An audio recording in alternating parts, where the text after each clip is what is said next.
तो असहयोग आंदोलन के बारे में हमने लास्ट क्लास में चर्चा किया था। अब हम बात करते हैं आगे। 1922 में चोरा चोरी में हुई हिंसक घटना के बाद महात्मा गांधी ने असहयोग आंदोलन को वापस ले लिया।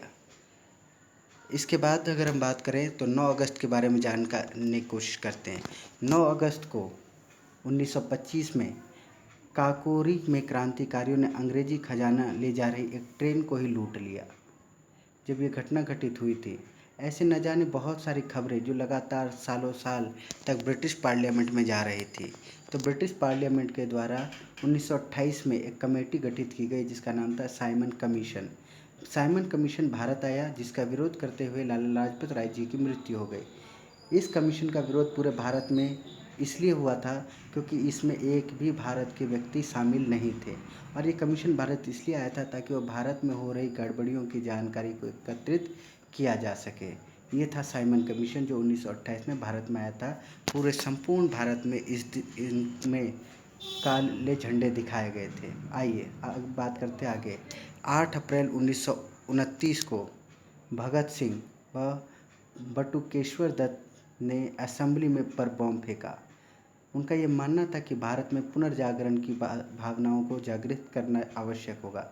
तो 8 अप्रैल 1929 को भगत सिंह ने व उनके साथी बटुकेश्वर दत्त ने असेंबली पर बम फेंका। इसके बाद की घटना की बात करें तो 12 मार्च 1930 को महात्मा गांधी ने साबरमती से दांडी यात्रा की। डेली लगभग 13 मील पैदल चलते थे वो, और उसके बाद जाकर के उन्होंने दांडी में पहुंचने के बाद दांडी में पहुंचने के बाद जो कब पहुंचे थे वो 6 अप्रैल को पहुंचे थे। इस दिन 6 अप्रैल 1930 को दांडी पहुंचकर महात्मा गांधी ने नमक कानून तोड़ा। वह सविनय अवज्ञा आंदोलन की शुरुआत मानी जाती है। अब तक हम 3 आंदोलन के बारे में जान चुके हैं। सबसे पहला था, जिस आंदोलन के बारे में आपको बताऊं तो वो कौन सा था, आइए जानते हैं। सबसे पहला था सत्याग्रह, जो 3 चरणों में हुआ था। पहला चरण चंपारण में था, दूसरा चरण 17 में खेड़ा ज़िले में था, तीसरा चरण अगर हम बात करें तो अहमदाबाद में सूती कपड़ा मिल मालिकों के लिए था।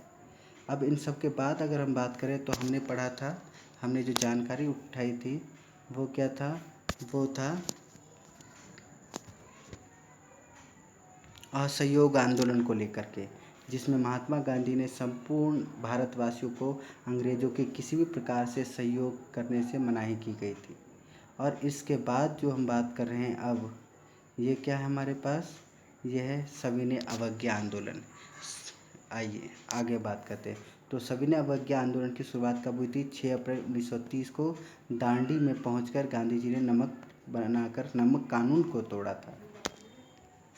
उसके बाद अगर हम बात करें तो 1930 में डॉक्टर अंबेडकर ने अनुसूचित जातियों को दलित वर्ग एसोसिएशन में संगठित किया था 1930 में अंबेडकर जी के द्वारा। फिर 23 मार्च 1931 को भगत सिंह, सुखदेव व राजगुरु को फांसी दे दी गई थी। फांसी उन्होंने खुद स्वीकार की थी। इसके बारे में आप इतिहास में आगे अगर पढ़ेंगे, भगत सिंह के बारे में जीवनी पढ़ेंगे तो आपको समझ में आएगा।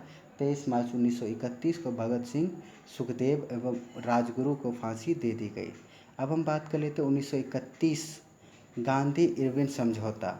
क्या था ये समझौता? सविनय अवज्ञा आंदोलन को वापस ले लिया गया था इस समझौते के बाद में। तो 1931 में महात्मा गांधी ने द्वितीय गोलमेज सम्मेलन में भाग लिया, परंतु उन्हें वहां अपेक्षित सफलता हाथ नहीं लगी थी। गोलमेज सम्मेलन बहुत बड़ा टर्निंग पॉइंट माना जाता है। किस चीज़ को लेकर के? हमारे आज़ादी को लेकर के, भारत की विभाजन को लेकर के, भारत का, क्योंकि भारत में उस समय एक मुस्लिम लीग थी, एक दलित वर्ग था और एक कांग्रेस थी, जिसके कारण से द्वितीय गोलमेज सम्मेलन संपूर्ण नहीं हो पाया था। तो 1932 में महात्मा गांधी एवं अंबेडकर के मध्य पूना पैक्ट हुआ था। पूना पैक्ट क्या हुआ था? 1932 में हुआ था। महात्मा गांधी एवं अंबेडकर के मध्य पूना पैक्ट हुआ था। इसके बाद हम बात करें तो 1933 में चौधरी रहमत अली ने, कब? 1933 में चौधरी रहमत अली ने सर्वप्रथम पाकिस्तान का विचार सामने रखा था। किसने रखा था? तो रहमत अली ने 1933 में इसकी विचारधारा रखी थी। ये था हमारा कुछ संबंधित जुड़ाव। अब हम बात करते हैं आगे 1935 में। तो 1935 में भारत शासन अधिनियम पारित हुआ व प्रांतीय सरकार का गठन हुआ। ये पॉइंट हमारे लिए बहुत ही आवश्यक है। कौन सा? 1935 में भारत शासन अधिनियम पारित हुआ व प्रांतीय सरकार का गठन हुआ। इसके बाद 39 में द्वितीय विश्व युद्ध का आरंभ हुआ। द्वितीय विश्व युद्ध जिसकी लहर काफ़ी देर तक पूरी दुनिया तक फैल रही थी। आइए 1940 की मुस्लिम लीग के लाहौर अधिवेशन में पाकिस्तान की मांग का संकल्प वापस किया गया। कब? 1940 में मुस्लिम लीग के लाहौर अधिवेशन में पाकिस्तान की मांग का संकल्प पास किया गया। उस पहले क्षमा चाहूँगा, पहले गलत पढ़ दिया था, पास किया गया। फिर 1942 में भारत छोड़ो आंदोलन की शुरुआत व गांधी जी ने करो या मरो का नारा दिया था। कब हुआ था भारत छोड़ो आंदोलन की शुरुआत? 1942 में, जिस समय गांधी जी का नारा था करो या मरो का नारा दिया गया था। फिर 1945 में अमेरिका ने जापान पर परमाणु हमला किया व द्वितीय विश्व युद्ध समाप्त हो गया। फिर 1946 में कैबिनेट मिशन हुआ था और संविधान सभा के प्रस्ताव के साथ भारत आया था। और अब देखिए ध्यान से क्या है, 15 अगस्त 1947 को भारत आज़ाद हुआ। ये थे हमारे कुछ रोचक तथ्य। अब कुछ छोटी छोटी चुनिंदा चीज़ों के बारे में जानने की कोशिश करते हैं। क्या है? पहला, जब भारत आज़ाद हुआ तब ब्रिटेन के प्रधानमंत्री क्लाइमेट एटली थे। कौन थे? क्लाइमेट एटली। सुभाष चंद्र बोस ने दिल्ली चलो एवं तुम मुझे खून दो मैं तुम्हें आज़ादी दूंगा का नारा दिया था। बाल गंगाधर तिलक ने स्वराज मेरा जन्मसिद्ध अधिकार है, मैं इसे लेकर रहूँगा का नारा दिया था। किन्होंने दिया था? बाल गंगाधर तिलक ने दिया था। इसके बाद चंद्रशेखर आज़ाद ने अब भी जिसका खून ना खोला खून नहीं वह पानी है का नारा दिया। राम प्रसाद बिस्मिल ने सरफरोशी की तमन्ना अब हमारे दिल में है, देखना है जोर कितना बाजुए कातिल में है का नारा दिया। भगत सिंह ने इनकलाब जिंदाबाद का नारा दिया। पंडित मनमोहन मालवीय ने सत्यमेव जयते का नारा दिया। सत्यमेव जयते जो हमारे अशोक चिन्ह के साथ हमारा जो राष्ट्र प्रतीक है उसके नीचे लिखा गया है, किन्होंने दिया था? पंडित मदन मोहन मालवीय के द्वारा स्थापित किया गया था। इसका अर्थ जानने की कोशिश करते हैं। मैं आपको बताता हूँ सत्यमेव जयते के बारे में। सत्यमेव जयते क्या है, आइए जानकारी समझने की कोशिश करते हैं। इसे सत्य की विजय केवल सत्य विजित है के रूप में अनुदित किया गया है। सत्य अजय है, सत्य सत्य है, मुंडक उपनिषदों से लिया गया है। कहाँ से लिया गया है? मुंडक उपनिषदों से लिया गया है। एक नारे के रूप में इसे लोकप्रिय बनाया गया और 1918 में, कब?